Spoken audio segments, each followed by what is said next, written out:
Well, ladies and gentlemen, good evening and a very warm welcome to you. My name is Deborah Kennedy. It's a great pleasure to be here this evening as your MC. Another very important session for us to learn a little bit more about dementia. In this, of course, Dementia Awareness Week, and what a lot of publicity we have seen this week, thanks to Alzheimer's WA, of course, which has worked so hard to ensure that the message about dementia does get into the mainstream community. I'd also like to officially welcome Alzheimer's Australia WA CEO, Chief Executive Officer, that is Ms. Rhonda Parker. Please make Rhonda welcome.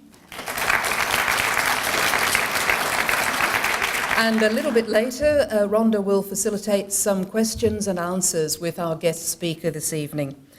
Of course, tonight our guest speaker is Associate Professor Sue Kurrie, and she'll be discussing the factors associated with the development of dementia and what we as individuals and a community can do about preventing and modifying so that we involve lack of risk.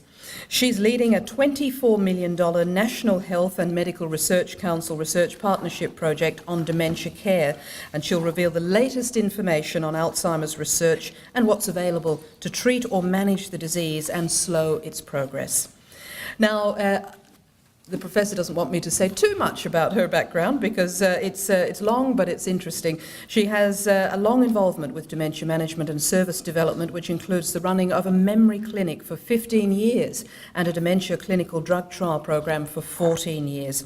Professor Kurrie has published a book on physical comorbidities of dementia, and she's also currently holding the current chair in healthcare of older people in the Faculty of Medicine at the University of Sydney.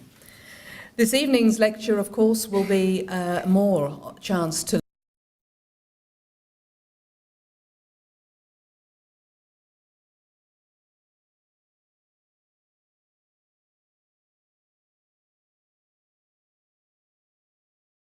As Deborah said, I wear a number of hats, but basically I'm a geriatrician, I'm a clinician. I see a lot of people with dementia. And my research is one way, I guess, of trying to improve the care that we provide to people with dementia. I work both in the city, in northern Sydney, but I also work 300 kilometres outside Sydney, down the south coast, and I also do video conferencing to Armidale. So I've sort of got a handle for what it's like in the more rural areas as well as the city. And just to firmly establish my credibility, my mum has Alzheimer's disease, my grandmother had it, so I have a heck of a lot of self-interest in getting, we need to find something. So yeah, I've been asked to talk about prevention. This week we have a visiting speaker in the eastern states, Christina Yaffe, whose paper I will talk about later. She comes from San Francisco and she's talking a lot about prevention. So I was asked by Alzheimer's Australia to talk about that, and I've been to Darwin and Alice Springs already, and I travel back to Sydney tonight. But it's been lovely being in Perth today and going from the little rain this morning to a beautiful afternoon. I'm hanging my story off my favourite lady, and this is Madame Ginny Calment, and that's why the title is as it is. But actually, before I start, I have to declare my conflicts of interest, my disclosures. I have worked with most drug companies in terms of drug trials, and you can see there's a lot of them, and I guess that tells you how many failed drug trials we've had that we're still working on it. And also I'm funded by the National Health and Medical Research Council for my research work. So with that out of the way, as I said, what I want to do is use this lovely lady who is the longest living person that we know about in history. We know when she was born and we know when she died. She was 122 and a half when she died. And she's quite a good example, as you will see further on in my talk, of how to live well into old age. And I think we can learn a few lessons from her. So I want to just give you a little bit of an overview of dementia, just talking a little bit about the numbers. And then we'll look at risk factors and prevention, what we can do. And then I'd like to finish by just giving you an update on some of the research that's happened or is happening, and particularly what's happening in Perth. So when we talk about dementia, we're talking about the global term, if you like, for the syndrome of memory loss, personality change, and all the changes cause significant impairment in function. In Australia, Alzheimer's disease is the commonest cause of dementia, and often Alzheimer's disease and dementia are used interchangeably. We can do that in Australia, but if you lived in Japan or northern China, the commonest cause would actually be vascular dementia. So in Australia, Alzheimer's disease, yes, but there's a lot of other causes for dementia as well, and I think it's important just to run through those. Alzheimer's disease in Australia is probably about 70% of all causes of dementia. Vascular dementia, or stroke-related dementia, as we used to call it, is also very important. But what we see most commonly in people from, I guess, about their 70s onwards is mixed dementia. So if you looked into their brains, you would see changes of Alzheimer's disease, vascular changes, and possibly other changes as well. And you will see down there the fourth dot point, dementia with Lewy bodies. Now, it's interesting, Dr. Lewy was a student of Dr. Alzheimer. They both worked in the same university, University of Tübingen in southern Germany. If you have Lewy bodies, which are little round pink bodies in the cells, if you have them in the back of your brain, you get Parkinson's disease. If you have them in the front of your brain, you get dementia with Lewy bodies. They're a linked illness in a lot of ways and with overlapping features. And people say 15 to 20% of dementia that we see is actually dementia with Lewy bodies, which is interesting. I suspect it's a mixture.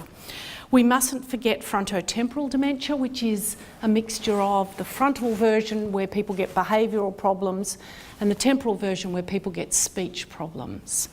It's often seen in younger people, but in young people, Alzheimer's disease is still the commonest cause.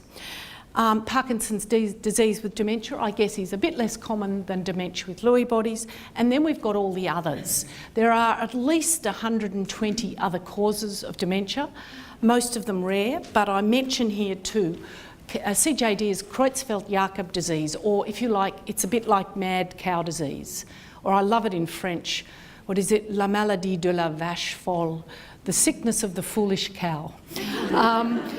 But it's a disease, a prion disease. It's tiny little particles that are infectious in the brain, and we do see it occasionally.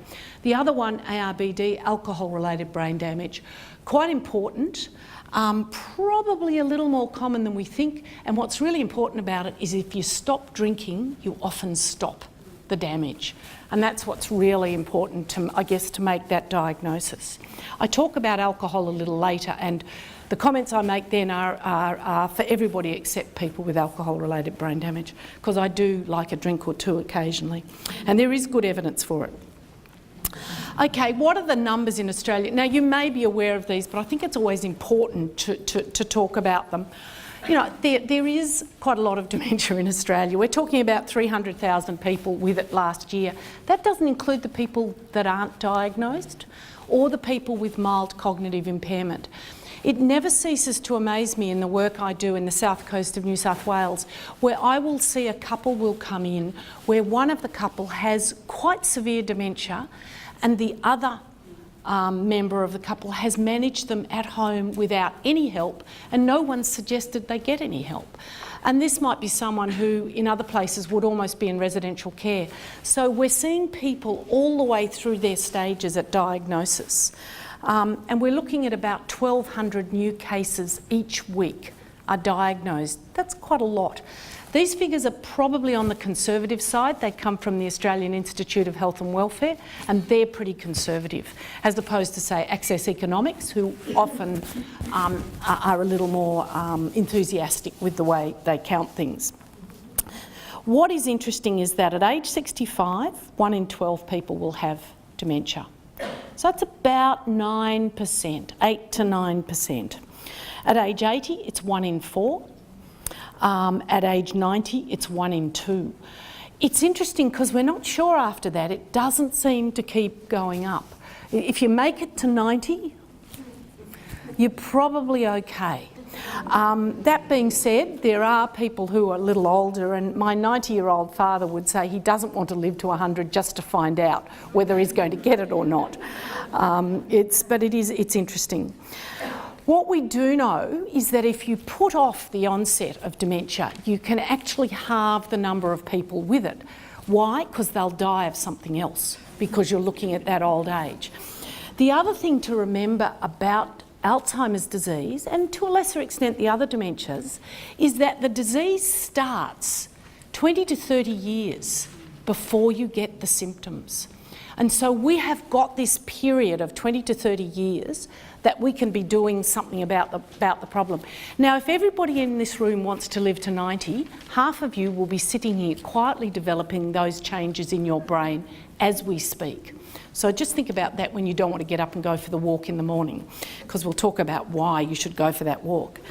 But it is important to remember that there is a long period when you're getting changes in the brain, but you don't have the symptoms.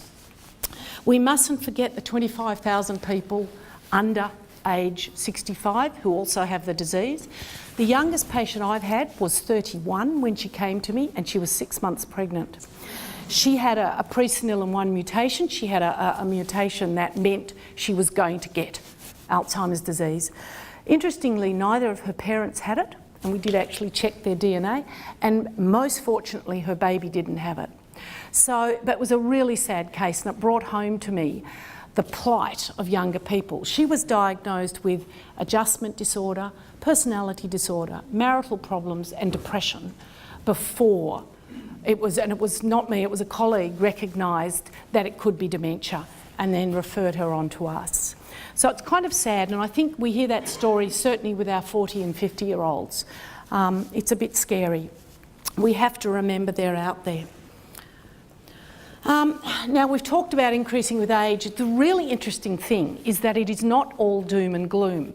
There have been 4 published studies in the last year that show at certain ages the rate of dementia is decreasing. There have been really good studies, and there's the 4 that I mentioned, UK, Denmark, Sweden and the Netherlands, where they study large cohorts of people over many years, and some of these have 30 years of follow-up. They look at the groups of people every 10 years. What they've found is that the rates of dementia in each age group are slightly decreased. So 10 years ago, the rate in the 80 to 85 was 22%, say. In the group they're looking at now, it's 17%. It's dropped. Why? Because we're doing something about risk factors. We've dropped the risk of stroke. We've dropped the risk of cardiovascular heart disease. So the idea of addressing risk factors clearly is working, and I think that's good news. The numbers still are going up. Why? Because there's more and more older people. But I think the good thing is the rate is just, we're getting a hold on it. We're never going to stop it, but it's improving, and I think that's really quite important. Okay, we've talked about age, your risk increases with age. So is dementia inevitable if we live long enough? The answer, fortunately, is no. And I give Madame Ginny Calment as an example. And she's just amazing. She took up the sport of fencing, not paddock fencing, 85, rode a bicycle till she was 100, lived alone till she was 110, gave up smoking at 120, and that was because she didn't want to have to walk up and down 3 flights of stairs to have a cigarette.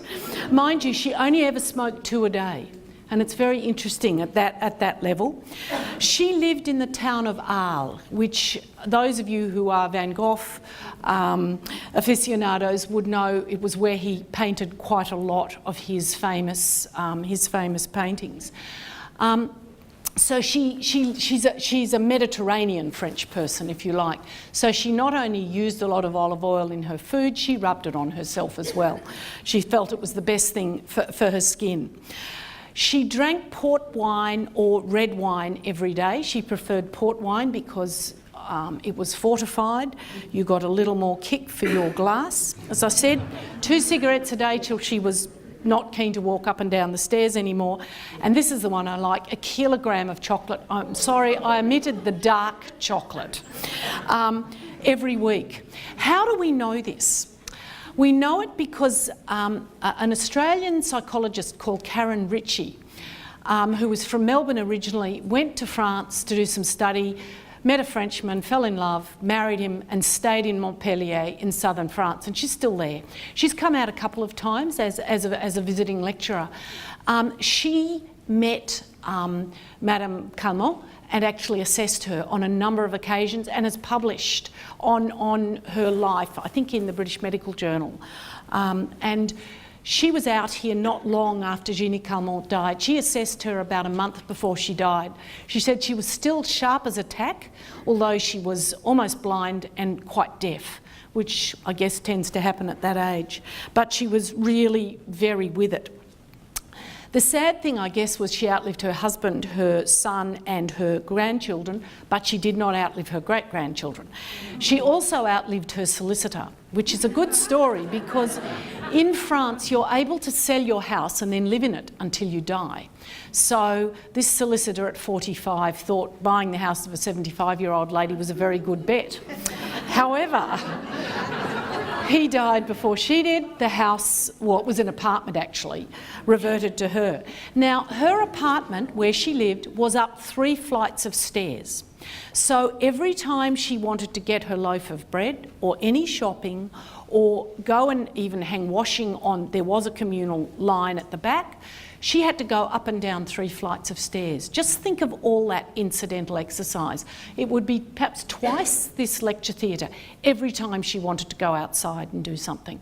So she got a lot of exercise during that time, and I think it's important to remember that. And as I said, she died at 122 without dementia. So she's got some lessons for us, and I'll draw attention to them as we go. I think she's a great lady. The other thing about her was when she was asked what was the secret of her long life, she said, "I am a glass half full lady." She always saw the glass as half full. And I think that's quite important to have that positive view. So let's look at risk factors. There are some we cannot change. We can't change older age. So we said 9% over 65, 22% over 80. We can't change Down syndrome. Did you know that people with Down syndrome, every person with Down syndrome will get Alzheimer's disease if they live long enough? Why? Because they have 3 of the chromosomes on which the amyloid precursor protein is situated. So they make much more of it. And amyloid is one of the 2 pathological changes that happens in our brain when we get Alzheimer's disease. So we can't change that. If you've got a family history, so a first-degree relative, that's mother, father, sister, brother, child, with Alzheimer's disease, you increase your risk by about 3%. Your lifetime risk for getting Alzheimer's disease is 36%, which is interesting, but it's statistical. It goes up to 39% if you have a family member with it, unless you have one of the really unusual mutations where you've got a 100% chance. And there are families where everybody gets dementia at 40. There's no choice in the matter. That's quite sad. Now, what are the other, apart from the family history, there are a couple of genetic factors I want to mention. The ApoE4 allele, it's interesting. We all have this. If we have the E2, we reduce our risk of Alzheimer's. If we have the E3, it's even money. If we have the E4, and 22% of us will have 1 E4 and 2% of us will have 2. If we have those, it brings forward our chance of developing Alzheimer's disease time-wise. So if you have 2 of them, you bring forward your time of having it by 5 to 10 years, but you're 15 times more likely to get it at old age. So I'm not good at explaining this. It's a susceptibility gene, but it doesn't mean you're going to get the disease. So some of us will have it and not get the disease. A lot of us will get the disease without it. But it's something we test for now because in drug trials, people respond differently if they're an E4 as if they're two if they're not. So it's something to think about. We still can't do anything about it. So have I had my E4 testing done? No, despite a strong family history. I would if there was something I could do about it. But I pretend I have it and I make sure I do all the preventative things that we'll talk about in a little while. And as I mentioned earlier, some mutations like the presenilin one, which is the one my 31-year-old had, they're rare, but when you've got them, that's very bad luck in the genetic lottery of life. Now this is the important slide. This is really interesting, and this is what Dr. Christina Yaffe, who's speaking on the east coast of Australia at the moment, this was her work from 2 years ago. What she and a colleague in San Francisco did was look at all the risk factors for Alzheimer's disease. And look, we'll put this on the web, or we'll make this presentation available, so you don't have to write everything down if you don't want to. What she did was look at what percentage risk each of these diseases or conditions contributed to people getting Alzheimer's disease. So 100 people have Alzheimer's disease, 2 of them, 2%, will get it because they've got type 2 diabetes. That's a bit scary because there's 1 million people in Australia with type 2 diabetes. It's really very, very prevalent. 2 will be due to midlife obesity, 2%. And you've only got to look around you in the city now to realise that's becoming more prevalent. 5% due to hypertension in midlife. So high blood pressure in midlife. It's important to say high blood pressure in late life is actually a good thing to have. It's silly, but at 80, all the rules change, and it's better to have a high cholesterol and a high blood pressure. But I digress. In midlife, we want to have a normal blood pressure. So 5 of those 100 due to hypertension, 10 of those 100 due to depression. And then we get to the really scary ones.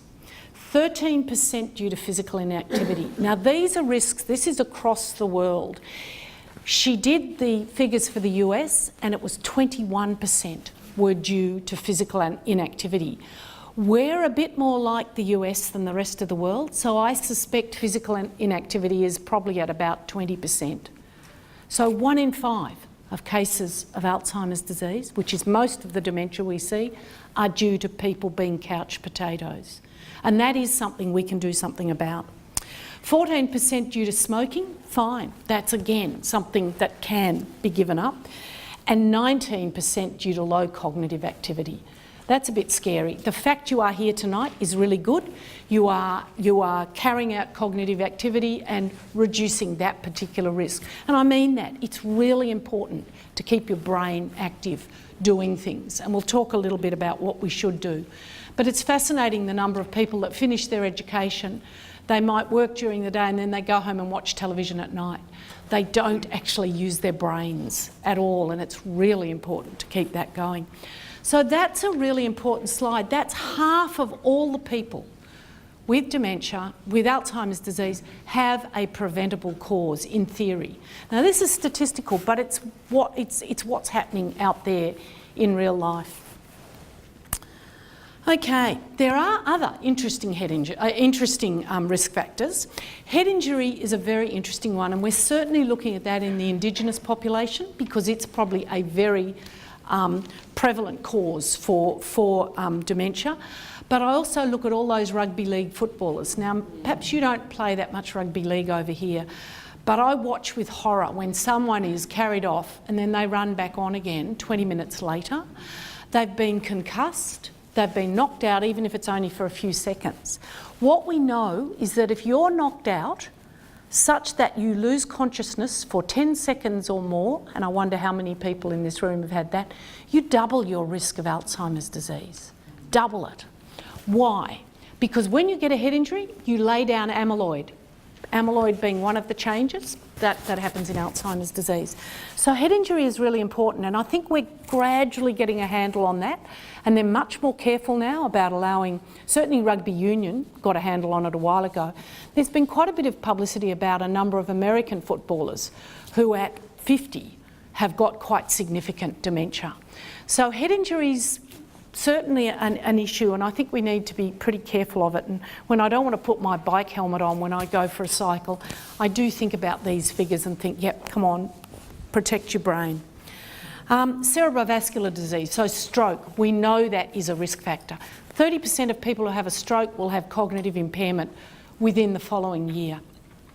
That's just the physical insult to the brain that does that.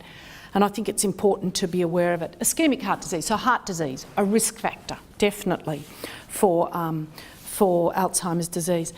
There have to be some environmental factors as well, because in twins, identical twins, so they're identical genetically, but they develop the disease, if they're going to, at different times quite often. Do you remember the aluminium, the scare? And some of you will remember that. We all stopped using deodorant and bought stainless steel saucepans, and well, that was disproved. So that wasn't one of the environments, so we all went back to using deodorant and went back to using aluminium saucepans, which was probably a good thing. But it is interesting, we have, there are trends, and I know at one stage, in fact there's a group in New South Wales saying that wind farms cause Alzheimer's disease, which really interests me because I have a visiting academic appointment in the Netherlands, and they've got the big windmills, not the old windmills. They've got them everywhere. You don't even notice them. You cycle past them, then you realise that's what's there. Ditto Northern Germany. So it's quite interesting, but no, they cause the sheep to grow their wool, to grow less wool, and they cause dementia. That's the latest in one part of New South Wales. But environmental factors clearly are important to some degree. Excess alcohol intake, I've mentioned. Alcohol for a lot of people is a poison. It does knock off your brain cells, so you do need to be careful, and I think we need to watch that. However, as I will say later, a little alcohol is a good thing. Benzodiazepine use. So the benzos are your sedatives, your temazepam, your Valium, your Seropax, that family of drugs. There was a paper published last year which showed quite a strong association between use of benzodiazepines in the previous 20 years and increased occurrence of dementia, particularly Alzheimer's disease. 20 years is important because they weren't using it because they were getting anxiety just before developing, getting all the symptoms of Alzheimer's disease. This goes back a long way. So every time you pop one of those sleeping pills, just think, it's not so good for your brain to be doing it. Smaller head size is really interesting, and we used to think this was a joke. It isn't. Smaller head size means a smaller brain, which means less cognitive reserve. So you don't have as many cells to lose before you get the changes of dementia. So there is certainly something in that. I don't know that we can do very much about it though. And the last one, this vitamin D, this is just coming. I guess the last 6 months there's been a lot of talk about the association between vitamin D and cognitive decline. No one's proved a definite link, but there's clearly an association, and we're not quite sure how valid that is. But it's very interesting. We've known for years, for instance, that neurodegenerative diseases like multiple sclerosis are more common the further south or the further north in the northern hemisphere you go. And no one was sure what it was until they realised it was actually vitamin D. And we now know that MS is linked to low vitamin D levels. And of course, the further south in the southern hemisphere you go, or the further north in the northern hemisphere, the lower the sunlight and the lower the vitamin D levels. So vitamin D is not a vitamin, it's a hormone. And it probably has a lot more to do than just our bones and our muscles, which is what we've thought up till now. And so my feeling is we should all make sure our vitamin D levels are okay. I don't know what they are in WA. Certainly in Sydney, in residential care, almost everybody has a very low vitamin D level. In our particular group at Hornsby Ku-ring-gai Hospital in northern Sydney, we all went off to have our vitamin D levels done. We felt a bit guilty. It's $45 a test, so it's quite expensive. And would you believe only 2 of us had normal vitamin D levels, and mine was just into the normal level. All the rest had low vitamin D levels. The Slip, Slap, Slop campaign has been really effective, and I think we all need to be aware that we should make sure our vitamin D is okay, not just for our bones, but maybe for our brains as well. So what can we do? Now, I'm going to talk about each of these, and this comes, I guess I'm using the same structure as Your Brain Matters, which you may be aware of, which was launched by Alzheimer's Australia last year, and it was a really good program in terms of what should we be doing. And you can find that on the web, yourbrainmatters.org.au. So I'm just going to go through each of these: exercise, social interaction, diet, habits, medications, and treating disease. Okay, exercise. And it's first because it's the most important. I say it all the time, if you could put exercise in a pill, it would be the most effective medication ever marketed. Exercise is good for everything. The problem is it is much easier to pop a pill than it is to go for a walk in the morning. I have been even known to do the ironing rather than go for a walk, which is, it's a terrible thing to admit to. But it's true. Often if it's raining outside or whatever and the dog's reluctant, then we do something else. But physical exercise is very important, and aerobic exercise, so exercise where you are using oxygen, is probably the most important of these. We want to say that at least 30 minutes a day for at least 5 days of the week is what you want to aim for. If you can go a bit more, that's great. The good thing about it is, though, it doesn't have to be 30 minutes. It can be 15 minutes and 15 minutes. So you accumulate it. I find when I say to people, I'd like you to get out for half an hour, they sort of go, oh, but if you say, I want you to start with 10 minutes and gradually work up, it's doable. And you can do almost anything that causes you to puff. So walking is the easiest and the cheapest, but if you've got bad arthritis in your knees or hips, or you've torn your Achilles tendon recently playing tennis, as one of my colleagues did, then maybe you do something else. But walking, jogging, you just get a little bit more puffed. Dancing is brilliant because you're not only exercising physically, you're thinking about what your next move is, and you're also socially interacting. So I think that's quite important. Swimming, cycling, tennis, golf, whatever you enjoy doing that puffs you a little bit is good. It's important to get the blood flowing, flush out the brain with oxygenated blood, and you feel better for it. It's really quite important to get that.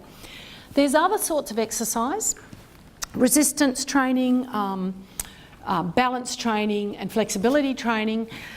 They haven't got as much evidence for the brain improvement, but are probably still important. Certainly resistance training, so that's weights, and you can use weights, you can use stretchy therabands, you can use your body weight by just doing sit to stand, things like that.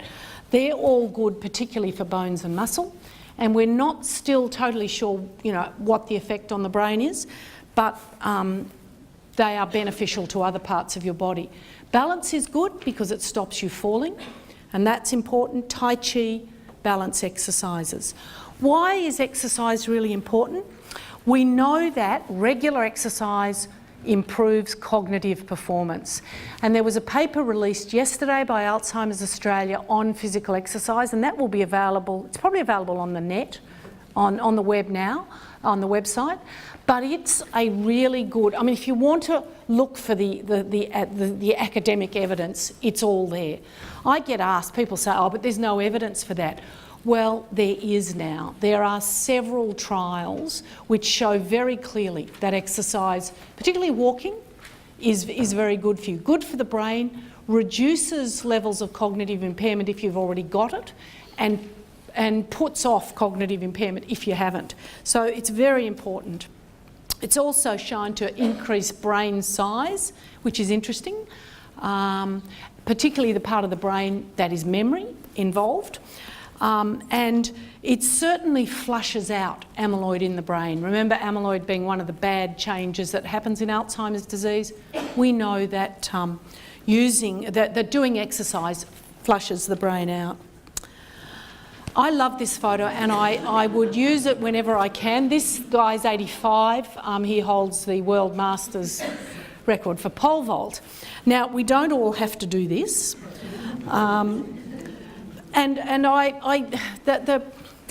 The picture, that elderly people one, I'm never sure whether I like that or not. I think maybe we should see more of them because that means people are actually out walking. But it is a bit of a stereotype, isn't it?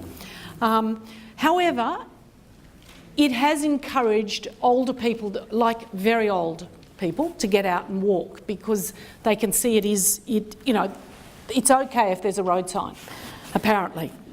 And this group, the top group, is a group of Italian walkers. COASIT, the Italian community group. They're out walking in a park in Sydney, and the bottom is a group of a walking group in their 50s and 60s. So you can do it at all ages. And the important thing about exercise, it is never too late to start. I recommend it for when I see people in my memory clinic and we make a diagnosis of Alzheimer's disease. I get them doing this because the evidence says it will slow down the progress of the disease. So I think it's important to do this. I have one lady now who's 18 years into her dementia. I thought we got the diagnosis wrong first, but she had a totally obsessive compulsive husband who, when I said I would like her to exercise, set up a gym in his garage. And for 18 years, this poor lady has been doing a number of exercises, but also walking daily. And I must admit, she doesn't look her age at all.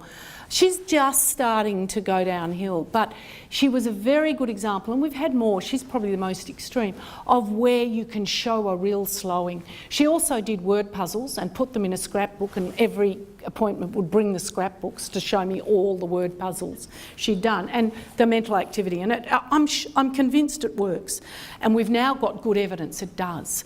From randomised trials. This lady's getting a balance, sitting on a Swiss ball, and she's doing resistance training using actually using her own body as resistance. Tai Chi, I think, is lovely. We have a lot of Chinese in our area in northern Sydney, and I've started joining them in the park. They use the park, the kids' play areas, to do their Tai Chi in the early morning, and it's very interesting. It is very humiliating to fall over when you have someone who is at least 20 years older than you, standing there on one leg doing these amazing movements. But it's very interesting, and I think probably quite good for the brain. But it's something we should think about doing. And if you don't want to go out, you can do plenty of exercises in your own home. As kids, we used to run along curbs, run along the tops of fences, balance, ride without our hands on our bikes. I tried that recently, it didn't work. I lost a lot of skin from one elbow. But we should be doing balance exercise. We don't. I should have stood here the whole of this lecture on one leg, because that would be really good for me to do that. You can do exercises at home, and I get people just to stand at the kitchen bench on one leg, do your ironing on one leg, chop up veggies standing on one leg. Just practice balance. The other good one is tandem stance, standing like this, just one foot in front of the other. Stand like that for a while and look round, and each, front and back. They're really good to do, and you get your balance back if you do it. That's what's important. Now, that probably doesn't have quite so much to do with dementia, but my other area of interest is falls and fall-related injuries, and this certainly helps that as well.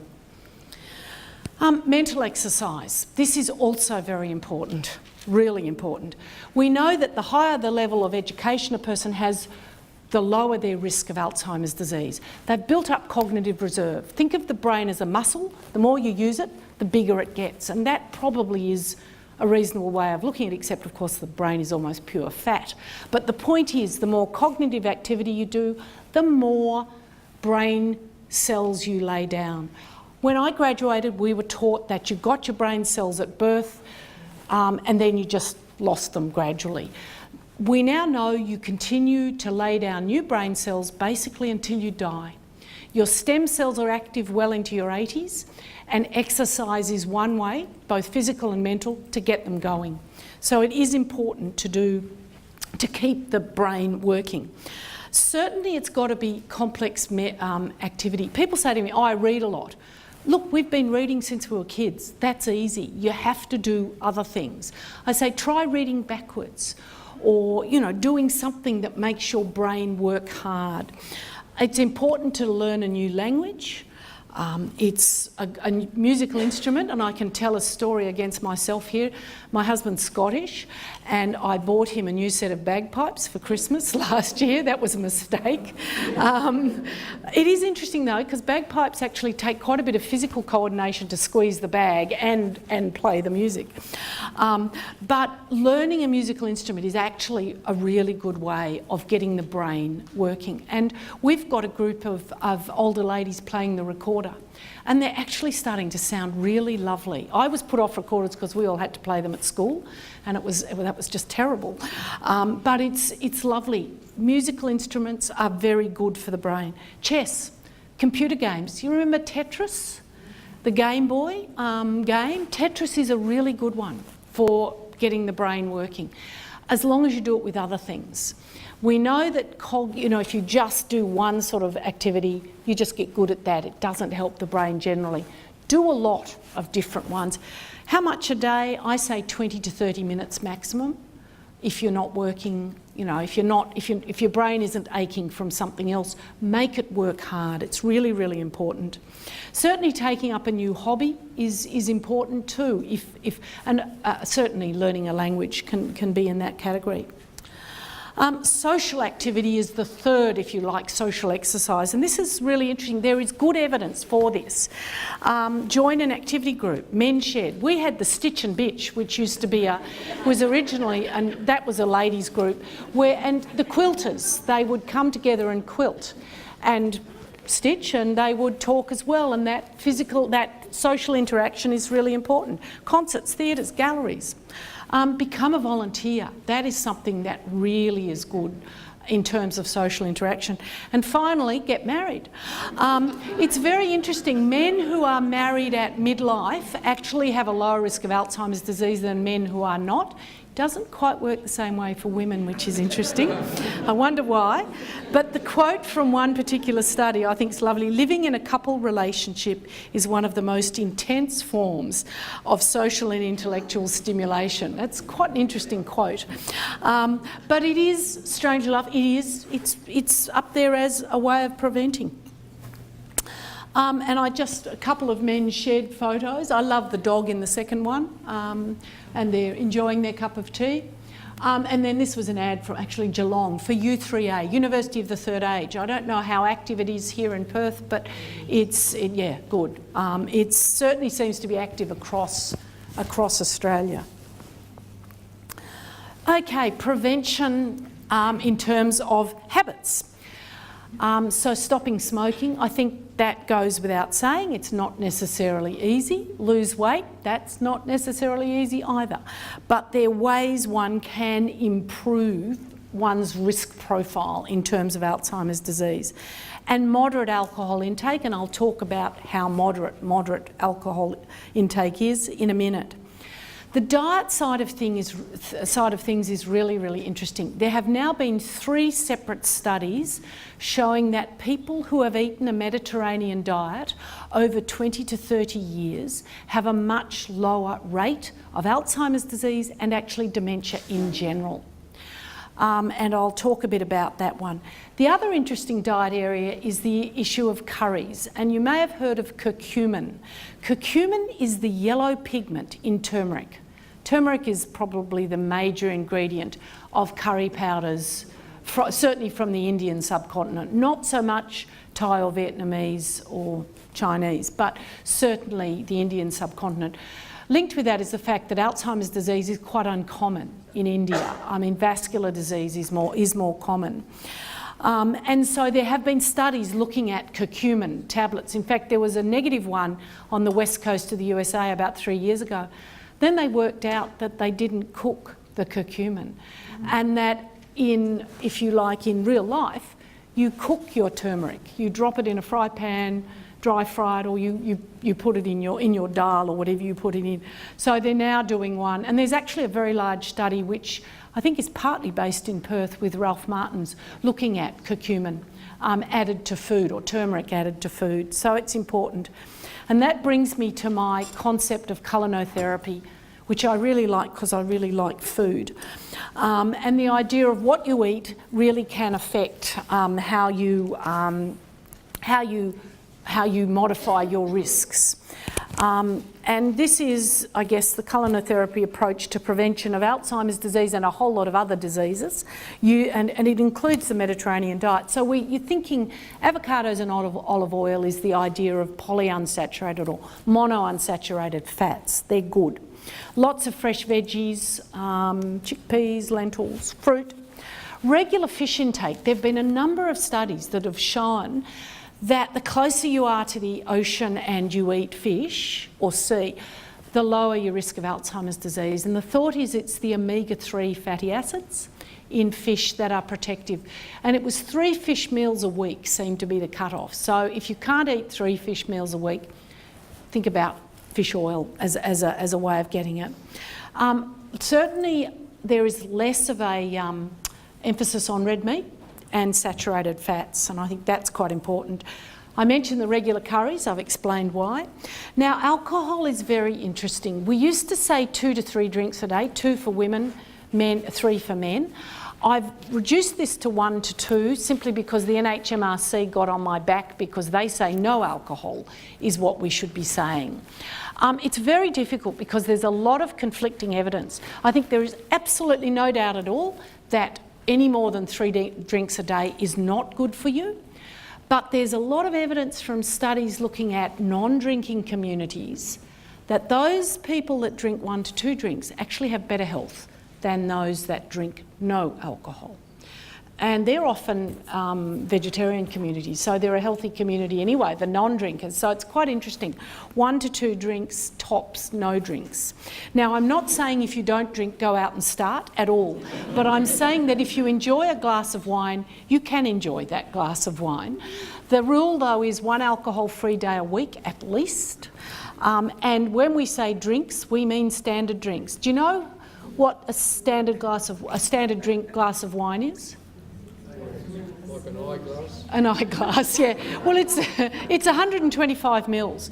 Have you seen they now have 600 mil glasses? I saw one, I mean, they're huge, but a lot of glasses are 280 or 300 mils. That's far too much. A standard drink of wine is 125 mils, half a cup.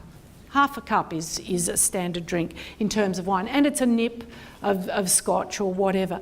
But you are allowed that and you can enjoy it, definitely. There's a number of reasons why. One is there's resveratrols, and I think resveratrol is just starting to hit the health food shops. Resveratrols are a bit of a youth drug. They stimulate a substance in the body called sirtuin, which acts in the same way on your body as if you were starving yourself, or at least on a low-calorie diet. And we know that if you eat a low-calorie diet all your life, you will live longer. But my bet is you will not enjoy living longer. Imagine living on about 800 calories a day. It's literally a bit above starvation level, but we know that it does. People have put themselves through it for a year or 2. It is good. The resveratrols mimic doing that, so it's an easy way out. However, with red wine, which has a lot of resveratrols in it, you would have to drink 400 bottles a week to get the effect. And so that's a lot. So you can now get it in a tablet form, and I think it's going to be available in Australia soon. The Australian guy who developed this sold his research to someone for $28 million and has moved to the US and is doing very well over there. I've forgotten his name, but he seems like a very pleasant young man. But he was the one that really picked up on this and developed the concept of resveratrol. So I think there might be a bit more happening there. That's the other good thing about dark chocolate. Dark chocolate has a lot of resveratrols in it. We are talking 70% chocolate. And if you can tolerate 85%, you're allowed to have even more of it, because if you've got 85% cocoa in chocolate, there's not much room for sugar and cholesterol and all the bad things. But certainly the 70% is quite palatable and is good for you. And then there's the green tea. They've showed that people that drink green tea, because of the antioxidants, reduce their risk. Blackcurrants, again, polyphenols, antioxidants. So it's still coming back to that antioxidant story. So enjoy what you eat. And I like this picture because it's got the bottle of red wine at the back. But you know, it's basically the healthy foods. It's what we should be doing and really avoiding the takeaway stuff, the McDonald's. In America they call it McDementia because it really is. You look at the effect that takeaway food has on people. Okay. Nearly there. Medications, hormone replacement therapy. I'm often asked about that. There was a study published, 12 years ago, the Women's Health Initiative study. That was the one that scared the life out of everybody on HRT, and it reduced the usage of it in Australia by at least half. A lot of GPs just stopped HRT, stopped prescribing it. It was interesting because it was a study that showed that in women who took HRT, older women who took HRT, there was an increased risk of breast cancer. Now, it was actually an increased risk it was a 30% increase, 8 per 100,000 women years to 11 per 100,000 women years. Minuscule in a lot of ways, but it scared the life out of a lot of people. The other thing is, if you look at that study, women started HRT at the age of 71. Now, when is menopause? 51 or around 50. So these women were starting HRT 20 years after they should have. And of course there were problems. What we know is if you start HRT at menopause, whether it's a natural menopause or surgical menopause because you've had your ovaries removed, it is a good way to go if you need it. And they're following people up, and I think we're up to 18 or 20 years of follow-up now with no obvious problems, as long as the HRT is started at menopause. So it's quite an interesting area. Why is it interesting? Because estrogen is a bit of a youth drug. It does get cells working. It does keep you younger because it's keeping you at the premenopausal level in terms of hormones. So it's an interesting area and we're watching it fairly carefully. Studies of women who've taken HRT for many years, the American Nurses study was a good one, showed that there was less dementia in people who took HRT. The problem is there were a lot of confounders. Perhaps those that took HRT were generally healthier. And so you can't say for sure that's what happened. But we're watching carefully, you know, what the evidence says now. The other interesting medication is the non-steroidal anti-inflammatory drugs. So your ibuprofens, your naproxens, Indocids, to a lesser extent the Celebrexes and Mobix. When that amyloid is laid down in the brain, the changes that happen and the tau tangles, that causes inflammation in the brain. And the brain reacts to that by going in with cells and actually causing more damage than is already there. If you take anti-inflammatories, you stop that reaction of the brain, if you like, trying to protect itself, and so actually prevent the damage. And we know that if you've taken over your lifetime 6 months worth of the older non-steroidal drugs, you reduce your risk of Alzheimer's disease by about 15 to 20%.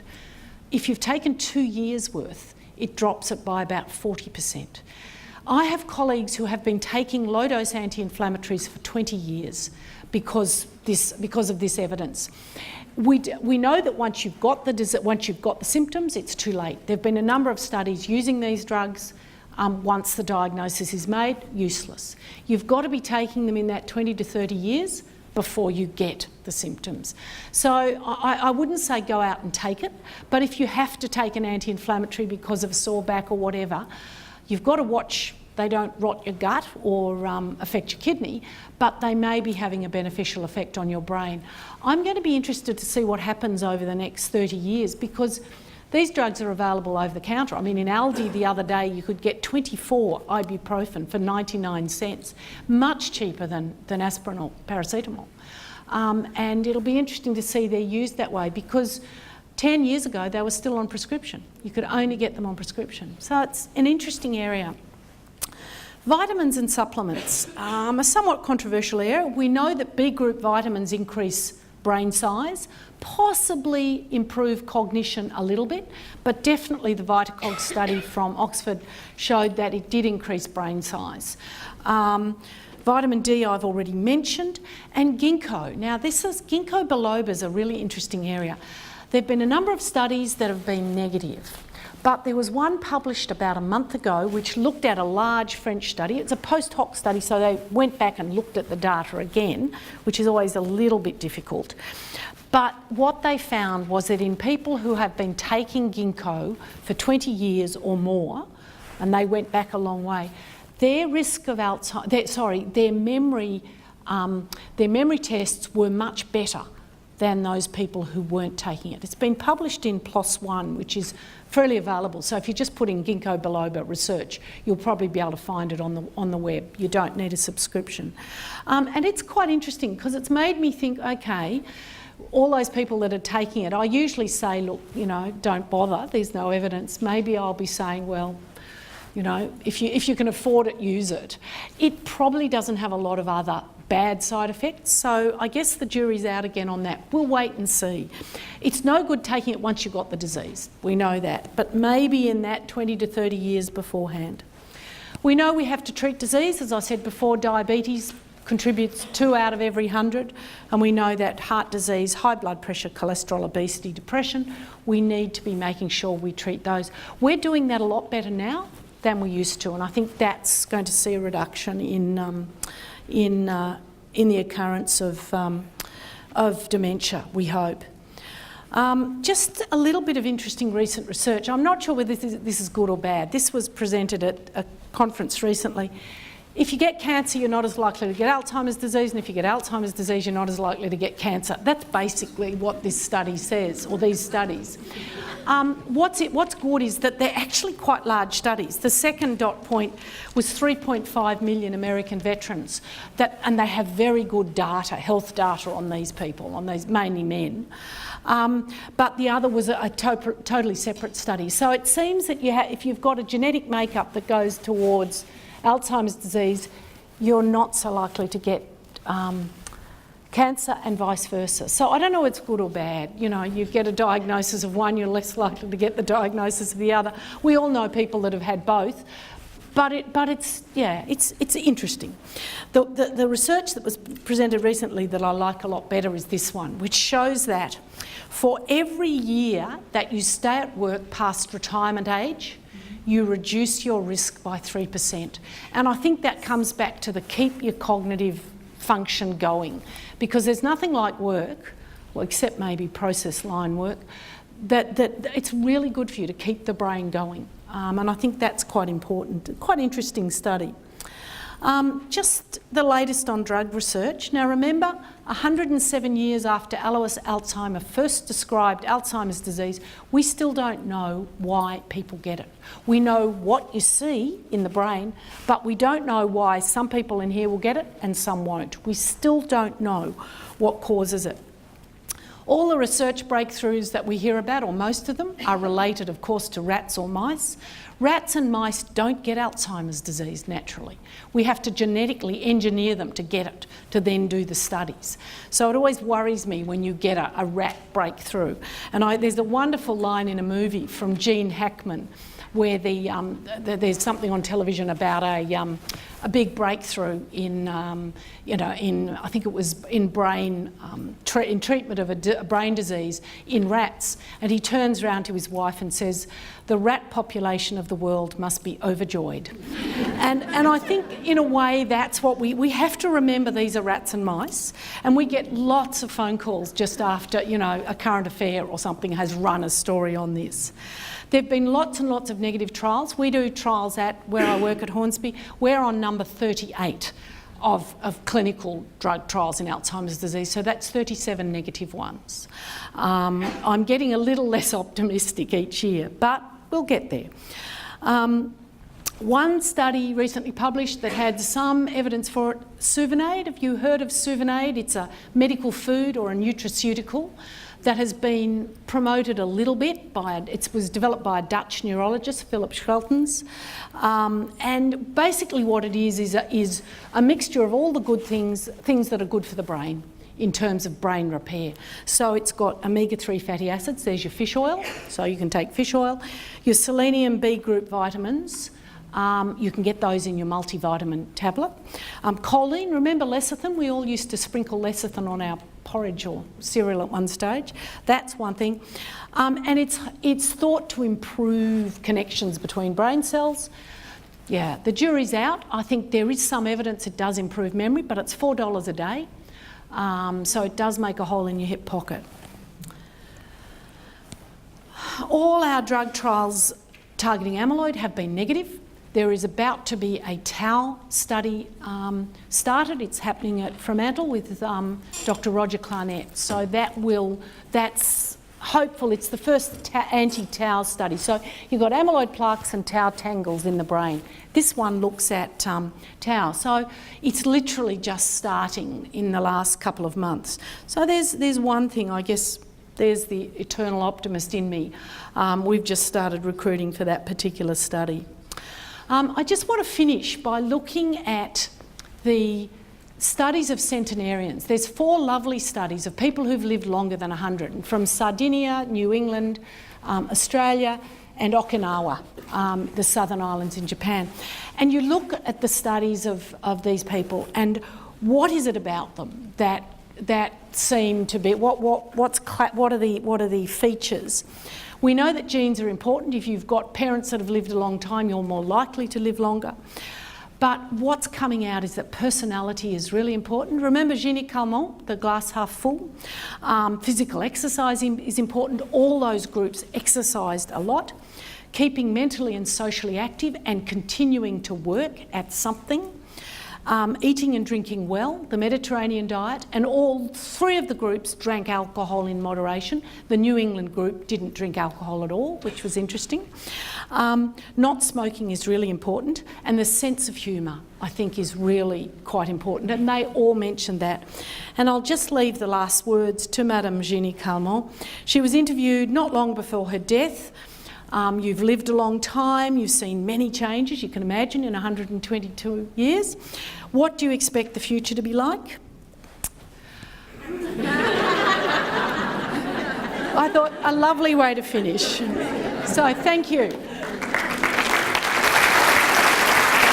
It's my great pleasure now, because there will be, I'm sure, plenty of questions. It's my great pleasure now to welcome Alzheimer's Australia WA Chief Executive Officer Rhonda Parker to the lectern, and Rhonda will facilitate your questions. I'm sure you have many.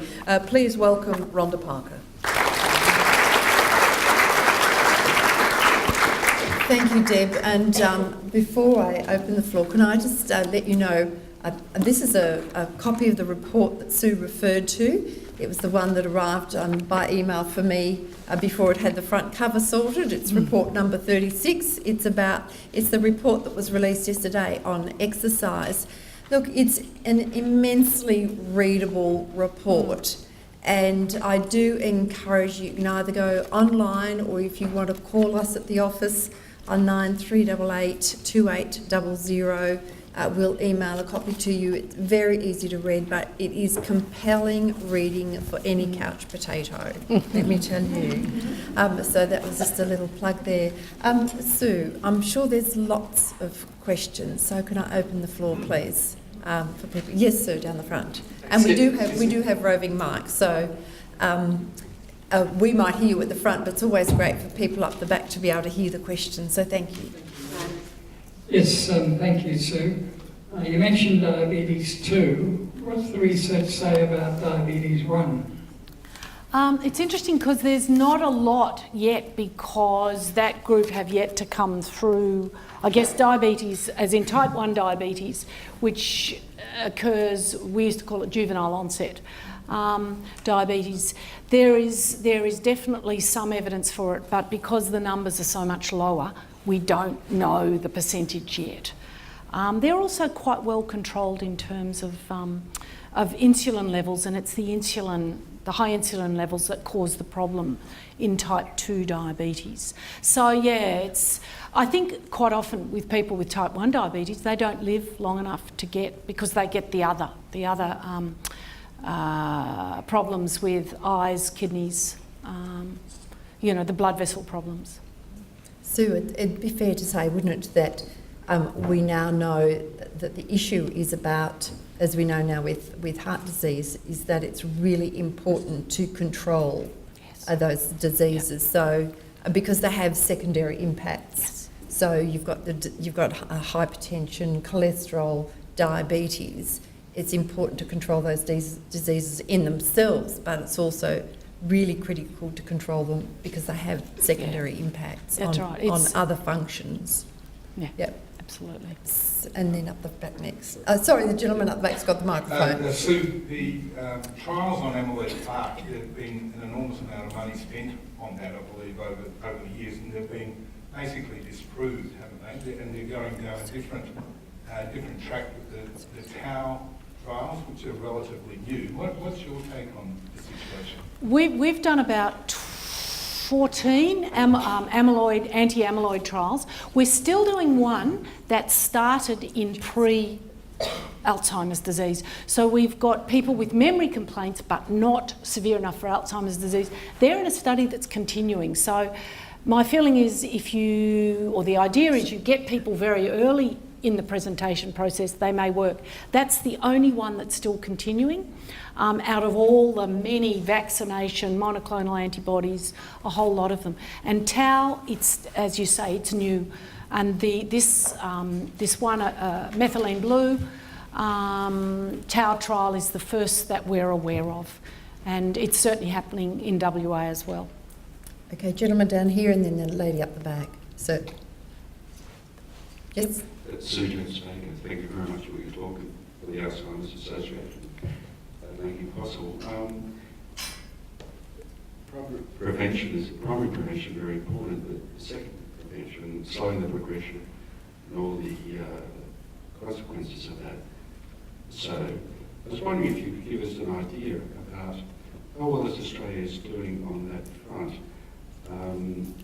I'm aware of many community programs and other activities for people who already have the problem. But I'm also aware that many people seem to live in less than optimal circumstances,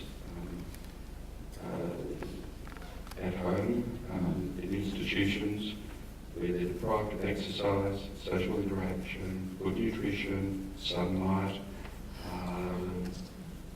etc. I was wondering if you had a feel for how they're doing on that front, and perhaps you could comment on dementia villages that have developed at least in one part of the world. Oh, a lot of things there. Look, I agree with you. There's a lot of people out there with significant cognitive impairment, dementia, who are not getting the activities. And I gather Cameron Camp came and spoke here and talked about the idea of, or certainly when I heard him talking about getting people to do activities they're able to do and to keep doing it. So often, you know, oh, they've got dementia, they can't do anything. Now, I think Alzheimer's Australia are the group that do have lots of things happening, art groups, you know, various activity groups. Certainly in New South Wales, they're responsible for that. The issue in residential care is huge. You commented on what happens in villages. I assume you're talking about De Hoogwijk, which is the village near Rijsp in the Netherlands. I visited there twice. It's very interesting. It's a village within a wall. It has a hairdresser, it has doctors, shops, restaurants, theatre. They encourage the community to come in. When I visited there with a colleague, we sat down and two ladies sat next to us and proceeded to talk to us in Dutch. I speak no Dutch at all. That was fine. We smiled and we nodded. But it was very, very different, and they were encouraged to be active and involved, and I thought if we can get that way, that would be great. I visited the village today, Brightwater's, you know, it's a circular, you probably know it better than I do. It's, what, 75 residents? In Inglewood? Sorry? In Inglewood? Yes, I think. Yep. And in the centre is a huge garden. And it was brilliant. There were chooks and there were different sort of bushes and there were vegetable gardens, but it was big. And all around the outside were, I guess, the houses. And that to me was a really good example of this is what we should be doing. And people were walking the whole time. Now, maybe not as much purposeful activity as we would like, but it is limited unless you can get volunteers to come in. But yeah, I mean, I encourage, when I see people with dementia in my clinic, I get them to get out and start doing things. You know, get out and walk, do their exercise, join groups, because you want to get into it. There's no reason to not do it. My mother, who has quite significant dementia, still gets out. In fact, she goes for a jog, and she got lost recently. They found her in a nursery a long way up Oldcastle Hill Road, which was interesting. But that's the important thing, get her out there. She had her bracelet on, so they knew where she belonged. And I think not stopping that activity is important. No, thank you for giving me the opportunity to say that, yes. I think we've got a long way to go, and I guess it's part of the thing that drives us in something like Dementia Awareness Week is to raise, I was talking to Sue earlier, it's really important for us to engage the community in owning this challenge, and that we can actually share in it. And I actually did 6PR before I arrived here, and I think they squeezed my commentary in between a horse race and a dog race or something. But, you know, at the end of it, the interviewer said, you know, we could not do without Alzheimer's Australia. And you're starting to get engagement by the mainstream, and until we do that, we won't be able to get a wider response. But we hear, you know, we come across clients who are struggling at home with a partner with very advanced dementia, and they might have been doing it for 4 years and they've never ever accessed a service. And we've got people falling through the gaps way too often still, despite all that we do. Up the back, thank you. You said it's better to act early. My mom had dementia, and I believe I started showing similar symptoms. And when I went to my GP, he only offered me a very simple test consisting of 10 questions, like what was my name, what was the date of birth. So I actually answered them correctly, and he said, enthusiastically, he said, oh, your memory is very good. So what would be my next steps? How to make my GP doing something? Yeah, it's difficult. GPs, we're raising awareness with GPs that if people do come in with memory problems, then we should be looking at how best we can provide them with advice. The one thing I would say is that most people who come in with memory problems actually don't have. They're what we call a worried well. But it is important, if you have issues, to ask for a referral to, and here I'm not sure, memory clinics. Memory clinics. Yeah, and I'm sure we could give you some information about... Yeah, if you come and speak to one of us. But there are memory clinics are in the major teaching hospitals around Perth.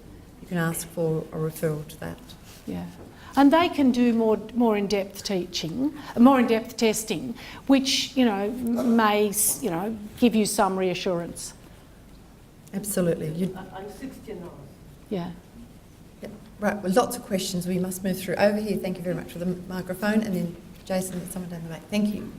My mother is 91 and she has Alzheimer's, and I was discussing this with my GP only a week ago because, you know, there is that hereditary factor.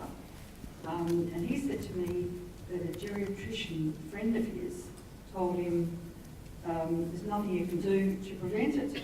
So that seems to me like not only the GPs might need more education, but the people that are the geriatricians. My colleagues might need, yeah. Yeah, it's interesting. There is still that nihilistic view, I think, that you can't do anything about it. You can. I mean, we know you can. The paper yesterday talked very clearly about, you know, what you can do to prevent. We know from Your Brain Matters, you know, there's a lot you can do. And that's...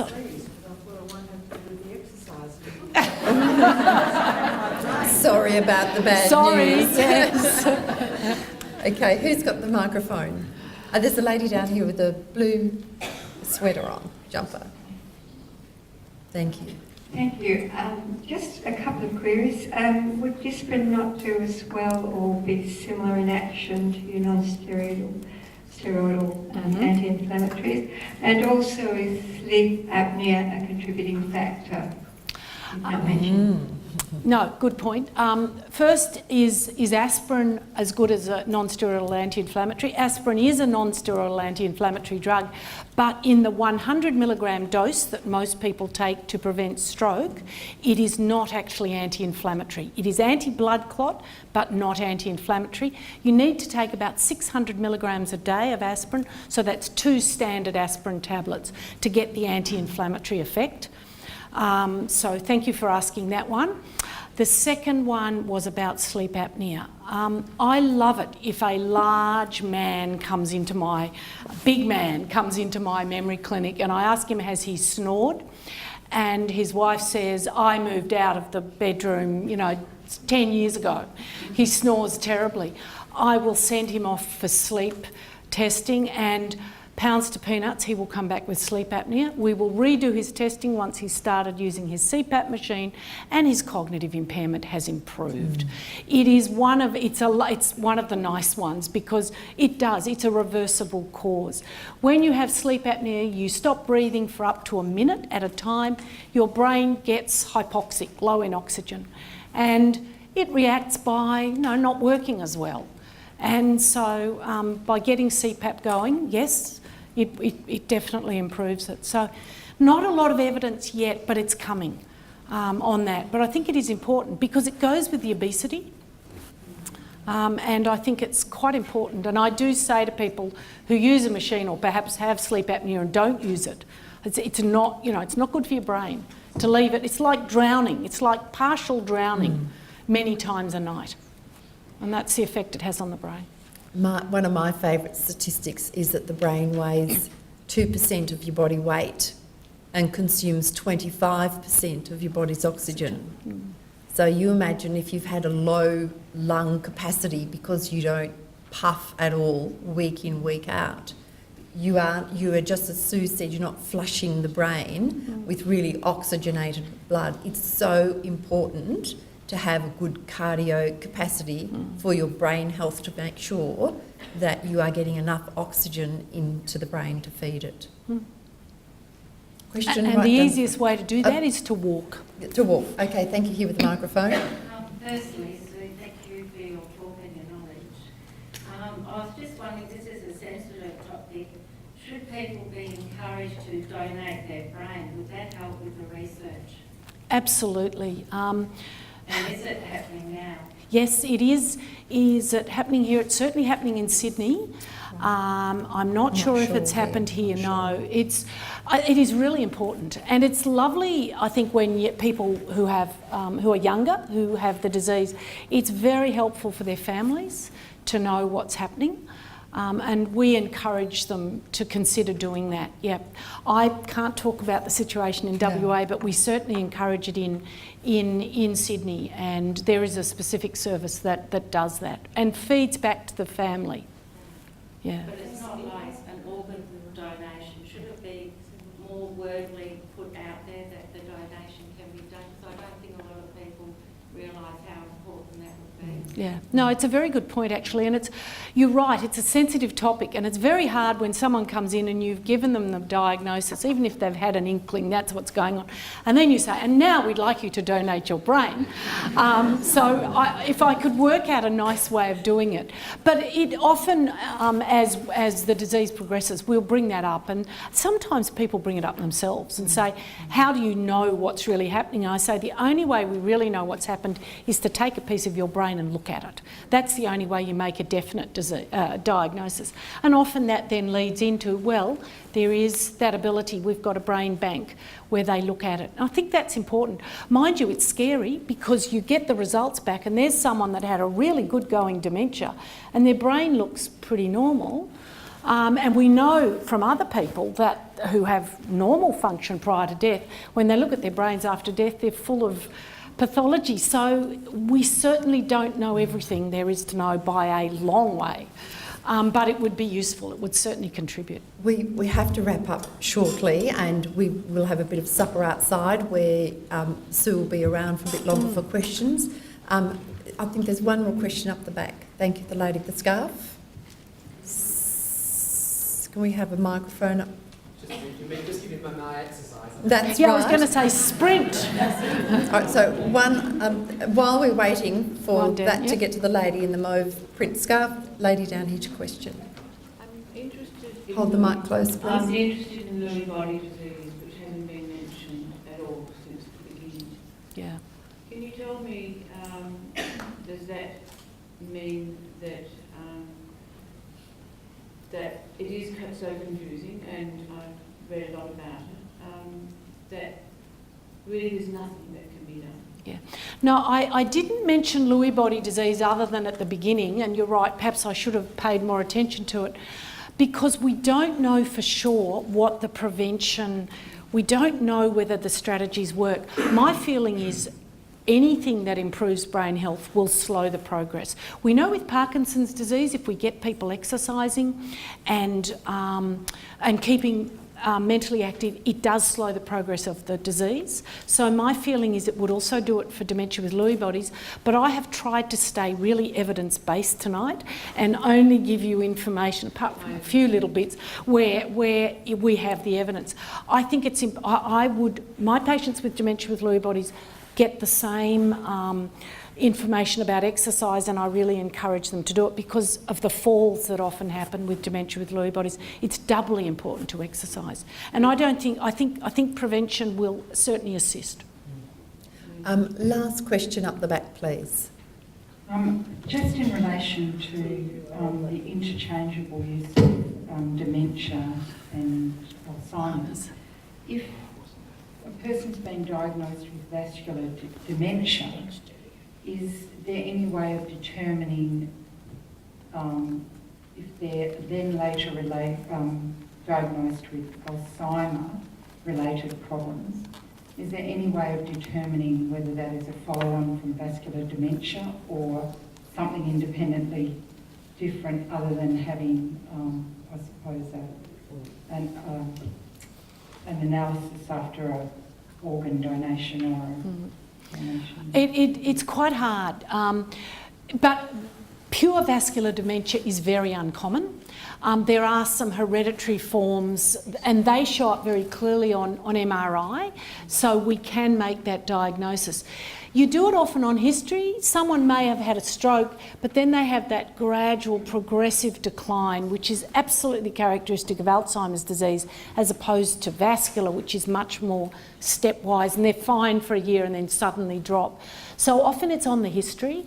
And look, I'll give people the benefit of the doubt and call them mixed, because that way they can get access to a trial of the medications if they want to give it a go and see if the anti-Alzheimer's medications might work, and they do for some people with vascular dementia and not for others. But yeah, you're right, unless you take a piece of brain out and look at it, you won't know for sure. So the idea of looking at the brain after death is quite important. Okay, look, I know that there are a couple of questions, but it's quite usual in these lectures that we have cues at the end of and your opportunity to speak to someone like Sue, who has such a wealth of experience. And so we're really thrilled to have you here in Perth on your trip around the country. Sue actually has to catch the midnight horror to get back for a commitment in Sydney tomorrow. And so she's had to change her plans and go back. So I was impressed when I first met Sue with the amount of passion and energy and enthusiasm that she adds to her tremendous wealth of professional, medical, clinical and research knowledge. And it's a wonderful package, Sue, and we're really thrilled that you've been able to come here and be with us for Dementia Awareness Week. I don't know if you saw page 3 in the West Australian yesterday, but Sue was cutting to the chase and being very straight about the language, and she just said it's time people got off their butt.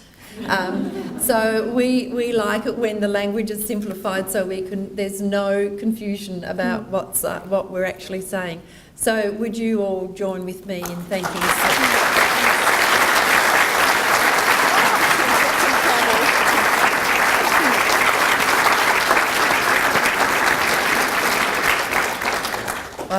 think that's the warmth of that, Sue, is a reflection of our appreciation. And I'm just going to hand you back to Deb. She's got a couple of announcements about our last public lecture coming up, and also an event on Saturday that you're most welcome to attend. Thank you for your consistency and your interest. We love providing the opportunity for an increase in your awareness and your understanding, but we really appreciate you coming along and supporting our lectures. Thank you, Deb. Thank you, and please put your hands together for Rhonda Parker as well.